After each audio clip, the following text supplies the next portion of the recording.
Good day everyone. So for today, let me share with you on how to change your Facebook page name.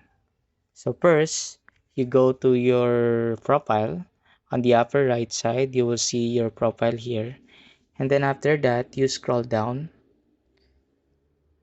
and then go to settings and privacy. Click that, then go to settings. After that, please scroll down and then you will see under audience and visibility, you will see here the page setup, and then here you will see here the name. Click that, and then you may change your name here.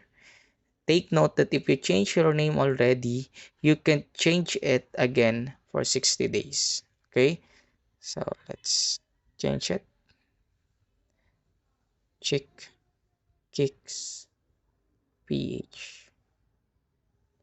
Then after that, once you already change your name, click review change. So from current page name, you will change it to new page name, then submit for approval. So your new page name was submitted, and then we need to wait for at least 3 days for the approval of your new name. For now, you will still see your current page name. Okay, so that's it.